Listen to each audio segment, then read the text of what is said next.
ഇന്നലെ ഈ ഗോട്ടാഡിൻ്റെ ആളുകൾ തന്നെ വന്നിട്ട് പറഞ്ഞു, ഞങ്ങൾ RBCയുടെ ഷെൽ കമ്പനിയൊന്നുമല്ല എന്ന് വളരെ കൃത്യതയോടുകൂടി ആ രണ്ട് ചെറുപ്പക്കാർ വന്ന് പത്രമാധ്യമങ്ങളെ കണ്ട് സംസാരിക്കും നമ്മൾ കണ്ടതാണ്. അർജന്റീന ഫുട്ബോൾ അസോസിയേഷന് പണം അയക്കണം എന്നുണ്ടെങ്കിൽ, ഇപ്പം നമ്മൾ വിദേശത്തേക്ക് എന്തെങ്കിലും ഒരു കാര്യത്തിന് വേണ്ടി പണം അയക്കണം എന്നുണ്ടെങ്കിൽ അവിടെ നിന്നുള്ള ഇൻവോയ്സ് വേണം, അല്ലെങ്കിൽ അവിടെ നിന്നുള്ളൊരു എഗ്രിമെൻ്റ് ഉണ്ടാവണം.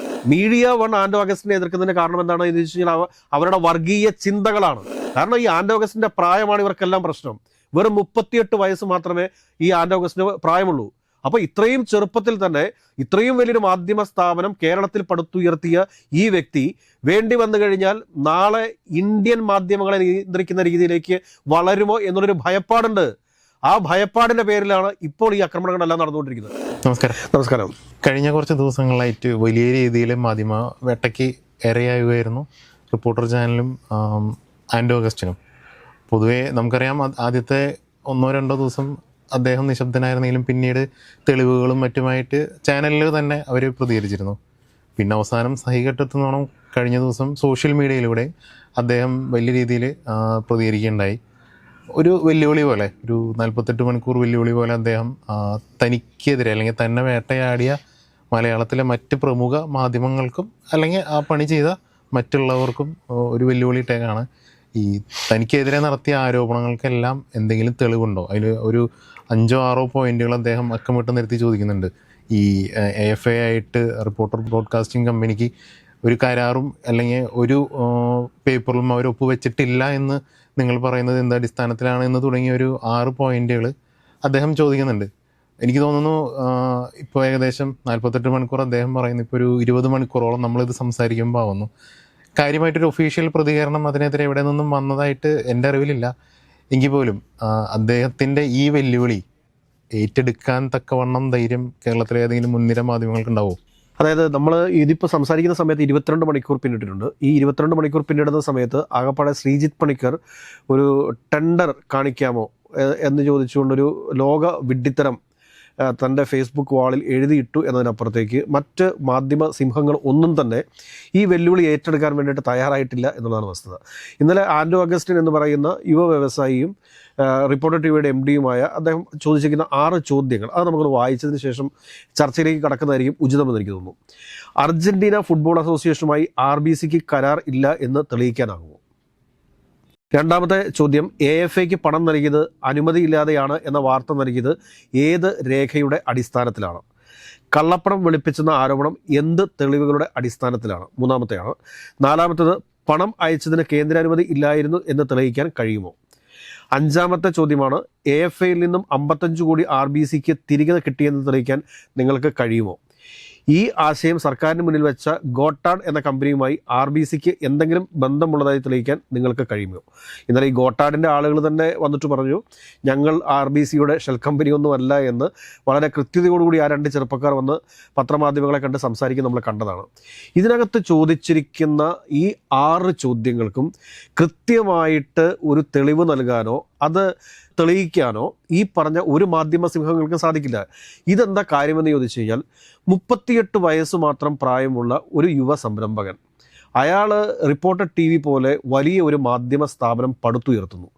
ഇത് കണ്ട് അസൂയ പൂണ്ട് നിൽക്കുന്ന കുറേ പരമ്പരാഗത മാധ്യമ തൊഴിലാളികൾ സൃഷ്ടിച്ചെടുക്കുന്ന കാര്യങ്ങളാണിതൊക്കെ. ഇവിടെ കേരളത്തിൽ എന്താണ് ഇപ്പോൾ നടന്നുകൊണ്ടിരിക്കുന്നത്?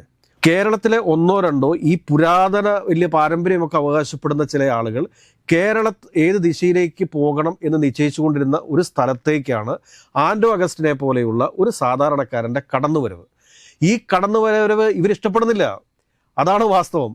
അതല്ലെങ്കിൽ നമുക്ക് ഓരോന്ന് എടുത്തെടുത്ത് നമുക്ക് പറയാം. അർജന്റീന ഫുട്ബോൾ അസോസിയേഷനുമായി RBCക്ക് കരാർ ഇല്ല എന്ന് തെളിയിക്കാനാകുമോ? അതായത് അർജന്റീന ഫുട്ബോൾ അസോസിയേഷന് പണം അയക്കണം എന്നുണ്ടെങ്കിൽ, ഇപ്പം നമ്മൾ വിദേശത്തേക്ക് എന്തെങ്കിലും ഒരു കാര്യത്തിന് വേണ്ടി പണം അയക്കണം എന്നുണ്ടെങ്കിൽ അവിടെ നിന്നുള്ള ഇൻവോയ്സ് വേണം, അവിടെ നിന്നുള്ളൊരു ഇൻവോയ്സ് വേണം, അല്ലെങ്കിൽ അവിടെ നിന്നുള്ളൊരു എഗ്രിമെൻ്റ് ഉണ്ടാവണം. ഇപ്പോൾ നമ്മളിപ്പോൾ എന്നൊരു സാധനം ഇപ്പോൾ ഇമ്പോർട്ട് ചെയ്യാൻ വേണ്ടിയിട്ടാണ് എന്നുണ്ടെങ്കിൽ ആ ഇമ്പോർട്ടിന് വരെ നമ്മൾ എഗ്രിമെൻ്റ് സബ്മിറ്റ് ചെയ്യേണ്ടി വരും. എഗ്രിമെൻ്റ് സബ്മിറ്റ് ചെയ്താൽ മാത്രമേ നമുക്ക് RBI പെർമിഷൻ തരത്തുള്ളൂ. അപ്പോൾ ഈ AFAയിലേക്ക്, അതായത് അർജന്റീന ഫുട്ബോൾ അസോസിയേഷനിലേക്ക് ആൻഡോ അഗസ്റ്റിൻ എന്ന് പറയുന്ന റിപ്പോർട്ടർ ചാനലിൻ്റെ MDക്ക് പണം അയക്കണം എന്നുണ്ടെങ്കിൽ കൃത്യമായിട്ടൊരു എഗ്രിമെൻ്റ് അദ്ദേഹത്തിൻ്റെ കൈവശം ഉണ്ടെങ്കിൽ മാത്രമേ RBI അതിന് പെർമിഷൻ കൊടുക്കുകയുള്ളൂ, അല്ലെങ്കിൽ കൊടുക്കത്തില്ല. രണ്ടാമത്തെ ചോദ്യമാണ്, AFAയ്ക്ക് പണം നൽകിയത് അനുമതി ഇല്ലാതെയാണ് എന്ന വാർത്ത നൽകിയത് ഏത് രേഖയുടെ അടിസ്ഥാനത്തിലാണ്? 126 കോടി രൂപ ഇന്ത്യയിൽ നിന്നും വിദേശത്തേക്ക് അയക്കണം എന്നുണ്ടെങ്കിൽ അതിന് RBIയുടെ പെർമിഷൻ വേണമെന്നുള്ളത് ഇവിടുത്തെ ഏത് കൊച്ചു കുഞ്ഞിനും അറിയാവുന്ന കാര്യമല്ലേ? എന്നിട്ടും ഈ മാധ്യമങ്ങൾ എന്തിനാണ് ഇങ്ങനെ ഈ കള്ളപ്പണം വെളുപ്പിക്കലാണ് നടന്നിട്ടുള്ളത്, ഡോളർ കടത്താണ് നടത്തിയിട്ടുള്ളത് എന്നൊക്കെ പറയുന്നത്? കാരണം ഇതിനെക്കുറിച്ചൊക്കെ ഒരു സാമാന്യമായിട്ടുള്ള ഒരു ധാരണയെങ്കിലും ഇവന്മാർക്കൊക്കെ വേണ്ടേ? ഒരു ധാരണയുമില്ലാതെ കുറേ ചോദ്യങ്ങൾ ഇങ്ങനെ ചോദിച്ചിട്ട് കള്ളപ്പണക്കടത്തോ ഡോളർ കടത്തോ അതിൻ്റെ ഒരു ക്വസ്റ്റ്യൻ മാർക്ക് ഇടുകയാണ്. ഒരു വ്യക്തിയെ പേഴ്സണലി അറ്റാക്ക് ചെയ്യുന്നു, 10,000-ഓളം ആളുകൾ ജോലി ചെയ്യുന്ന ഒരു സ്ഥാപനത്തെ കയറി അറ്റാക്ക് ചെയ്യുക എന്നൊക്കെ പറഞ്ഞു കഴിഞ്ഞാൽ ഇതെന്താ വെള്ളരിക്കാപ്പട്ടണമാണോ കേരളം? 4-5 മാധ്യമ സ്ഥാപനങ്ങൾ വിചാരിച്ചു കഴിഞ്ഞാൽ പുതിയതായിട്ട് വളർന്നു വരുന്ന മാധ്യമ സ്ഥാപനങ്ങളെല്ലാം ഇല്ലായ്മ ചെയ്ത് കളയാൻ വേണ്ടി സാധിക്കുമോ? കാരണം ഇവരുടെ ഉറക്കം കെടുത്തുന്ന കാര്യം എന്താണ് എന്ന് ചോദിച്ചു കഴിഞ്ഞാൽ ഇവരുടെ സ്റ്റുഡിയോ ഫ്ലോറിലില്ലാത്ത ഒരുപാട് കാര്യങ്ങൾ ആർക്കുണ്ട്? റിപ്പോർട്ടർ TVക്ക് ഉണ്ട്. പിന്നെ മീഡിയ വൺ ചാനൽ കടന്ന് തിളയ്ക്കുന്നത്. മീഡിയ വണ്ണിന് ഫണ്ട് ചെയ്യുന്ന ആരാണ്? ജമാഅത്തെ ഇസ്ലാമിയാണ്. ജമാഅത്തെ ഇസ്ലാമി ഫണ്ട് ചെയ്യുന്നത് എന്തിനു വേണ്ടിയിട്ടാണ്? ഇവിടെ വലിയ രീതിയിൽ വർഗീയ ധ്രുവീകരണം ഉണ്ടാക്കാൻ വേണ്ടിയിട്ടാണ്. അങ്ങനെ വർഗീയ ധ്രുവീകരണം ഉണ്ടാക്കുന്ന സമയത്ത് ജമാഅത്തെ ഇസ്ലാമിയുടെ ശത്രു ആരാണ്? ആൻഡോ അഗസ്റ്റിൻ്റെ മതം കൂടി അപ്പോൾ നമുക്ക് പരിശോധിക്കേണ്ടി വരും ഈ മീഡിയ വണ്ണിൻ്റെ തിളപ്പ് കാണുന്ന സമയത്ത്. അടുത്ത നമുക്ക് മൂന്നാമത്തെ ചോദ്യത്തിലേക്ക്, കള്ളപ്പണം വെളുപ്പിച്ചെന്ന ആരോപണം എന്ത് തെളിവുകളുടെ അടിസ്ഥാനത്തിലാണ്? മാധ്യമങ്ങളെല്ലാം ചോദിക്കുന്നത് വളരെ ബുദ്ധിപൂർവ്വമായിട്ടാണ്. കള്ളപ്പണം വെളുപ്പിച്ചോ? മണി ലോണ്ടറിങ് നടന്നോ? കഴിഞ്ഞ ദിവസം മീഡിയ വൺകാരൻ എന്ന് പറയുന്നത് കേട്ടു ഇത് ക്ലിയർ ആയിട്ടുള്ള മണി ലോണ്ടറിങ് ആണെന്ന്. എന്ത് മണ്ണാങ്കട്ട അറിഞ്ഞിട്ടാണ് പറയുന്നത്? ഈ ജമാഅത്തെ ഇസ്ലാമിയൊക്കെ നടത്തുന്ന ഈ ഹവാല ഇടപാടുകളുണ്ട്. അതായത് ദുബൈയിൽ കൊടുത്തു കഴിഞ്ഞാൽ കേരളത്തിൽ കിട്ടുകയും ദുബൈ കിട്ടുകയും ചെയ്യുന്ന ഈ ക്യാഷ് ഡീലിങ്സ്, അതിനെതിരെയാണ് ഈ 2 വർഷം മുമ്പ് നമ്മുടെ മറൈൻ ഡ്രൈവിൽ വന്നിട്ട് ED ഉദ്യോഗസ്ഥർ റെയ്ഡ് നടത്തിയത്. അവർക്കവിടെ ഒരു അനുഭവം വെച്ചിട്ട് അവരെന്തെങ്കിലും വായിൽ തോന്നുന്നത് കോതയ്ക്ക് പാട്ട് എന്നുള്ള രീതിയിൽ ഇരുന്ന് അടുപ്പുകൂട്ടൽ ചർച്ച നടത്തിക്കൊണ്ടിരിക്കുകയാണ്. കാരണം ഇത് ഇവിടുത്തെ ആളുകൾ ഒരു നുണ തന്നെ ഒരു 100 പ്രാവശ്യം പറഞ്ഞ് മലയാളിയുടെ ബോധ മനസ്സിലേക്ക് ഈ പറഞ്ഞ ഈ ആൻഡോ അഗസ്റ്റിനെയും റിപ്പോർട്ടർ TVയെയും കള്ളന്മാരാക്കാനുള്ള എന്തൊരു കൊട്ടേഷൻ എടുത്തിട്ടാണ് ഇവർ ഇറങ്ങിയിരിക്കുന്നത്. അതുകൂടാതെ നാലാമത്തത്, പണം അയച്ചതിന് കേന്ദ്ര അനുമതി ഇല്ലായിരുന്നു എന്ന് തെളിയിക്കാൻ കഴിയുമോ? എങ്ങനെയാണെന്ന് തെളിയിക്കാൻ സാധിക്കുന്നത്? ഇവിടെ നിന്നൊരു 10,000 രൂപ നമ്മൾ വിദേശത്തേക്ക് അയക്കണം എന്നുണ്ടെങ്കിൽ അതിന് ഫോറിൻ എക്സ്ചേഞ്ചിനാണ് നമ്മൾ എല്ലാവരും ആശ്രയിക്കുന്നത്, അല്ലെങ്കിൽ ബാങ്ക് പോലും നേരിട്ടല്ല അയക്കുന്നത്, അത് ഫോറിൻ എക്സ്ചേഞ്ച് വഴിയായിട്ടാണ് അയക്കുന്നത്. അതുമായി ബന്ധപ്പെട്ടിട്ട് അങ്ങനെ ഏതോ ഒരു സ്ഥാപനത്തിനെതിരെ അന്വേഷണം നടക്കുന്നുണ്ട് എന്ന് പറഞ്ഞുകൊണ്ട് ഇന്ന് മാതൃഭൂമി വാർത്ത ചെയ്തിട്ടുണ്ട്. ഒന്ന് ആലോചിച്ച് നോക്കുക. അപ്പോൾ ഒരു 10,000 രൂപ നമ്മൾ വിദേശത്തേക്ക് അയക്കണം എന്നുണ്ടെങ്കിൽ അതിന് തന്നെ ഒരുപാട് ഫോർമാലിറ്റി കിടക്കുന്ന സമയത്താണ് ഈ 126 കോടി രൂപ വിദേശത്തേക്ക് അയക്കുന്ന സമയത്ത് ഇതിന് പെർമിഷൻ ഇല്ലാതെയാണ് അയച്ചിരിക്കുന്നത്, അല്ലെങ്കിൽ ഇതിന് എഗ്രിമെൻ്റ് ഇല്ലാതെയാണ് അയച്ചിരിക്കുന്നത് എന്നൊക്കെ പറയുന്നത് ഭൂലോക വിഡ്ഢിത്തരമല്ലേ? അതുകൂടാതെ അടുത്തത്, AFAയിൽ നിന്നും 55 കോടി RBCക്ക് തിരികെ കിട്ടിയെന്ന് തെളിയിക്കാൻ നിങ്ങൾക്ക് കഴിയുമോ? അടിച്ചുവിടുകയാണ്. എന്ത് ഡാറ്റാബേസ് വെച്ചുകൊണ്ടാണ് 55 കോടി രൂപ AFA തിരിച്ച് RBC, അതായത് റിപ്പോർട്ടർ ബ്രോഡ്കാസ്റ്റിംഗ് കമ്പനിക്ക് കൊടുത്തു എന്ന് പറയുന്നത്? ഇവരുടെ അടുത്ത് എന്തെങ്കിലും രേഖയുണ്ടോ? കയ്യിലെ രേഖയുണ്ടാവും, കൈരേഖ. അടുത്തത്, ആറാമത്തത്, ഈ ആശയം സർക്കാരിന് മുന്നിൽ വെച്ച ഗോട്ടാട് എന്ന കമ്പനിയുമായി RBCക്ക് എന്തെങ്കിലും ബന്ധമുള്ളതായി തെളിയിക്കാൻ നിങ്ങൾക്ക് കഴിയുമോ? വാർത്ത അടിച്ചുവിടുകയല്ലായിരുന്നോ? ഗോട്ടാഡ എന്ന് പറയുന്ന കമ്പനി RBCയുടെ ഷെൽ കമ്പനിയാണ് എന്ന് പറഞ്ഞു. ഷെൽ കമ്പനി എന്താണ് എന്ന് പോലും സത്യം പറഞ്ഞു കഴിഞ്ഞാൽ ഈ വാർത്ത അവതരിപ്പിച്ച മാധ്യമ സ്ഥാപനങ്ങളിലെ റിപ്പോർട്ടർമാർക്കും ആങ്കർമാർക്കും അറിയില്ല എന്നത് മറ്റൊരു വസ്തുതയാണ്. അപ്പോൾ ഇതെല്ലാം വെച്ച് നമ്മൾ പരിശോധിക്കുന്ന സമയത്ത് ചില ഓൺലൈൻ മാധ്യമങ്ങളും അതോടൊപ്പം തന്നെ ചില മുഖ്യധാരാ മാധ്യമങ്ങളും അവർക്ക് അസൂയ എന്ന് പറയും. അസൂയ. കാരണം റിപ്പോർട്ടർ TVക്കകത്ത് ജോലി ചെയ്യുന്ന ആളുകൾക്കെല്ലാം മാന്യമായ ശമ്പളമുണ്ട്. എന്നാൽ മറ്റു പല മാധ്യമ സ്ഥാപനങ്ങളിലും ജോലി ചെയ്യുന്ന ആളുകൾക്ക് അതിൻ്റെ 4/1 ശമ്പളം പോലും കിട്ടുന്നില്ല. ഈ മുഖ്യധാരാ മാധ്യമങ്ങളുടെ പേര് അതിൽ എടുത്ത് പറയുന്നുണ്ട് കുറച്ച്. അല്ല, ഇത് നമ്മളിപ്പോൾ മുഖ്യധാരാ മാധ്യമങ്ങൾ എന്ന് വെച്ചാൽ മാതൃഭൂമി, മനോരമ, ഏഷ്യാനെറ്റ്, അതുപോലെ 24 ന്യൂസ്, പിന്നെ നമ്മളുടെ മീഡിയ വണ്ണിന് വർഗീയതയാണ്.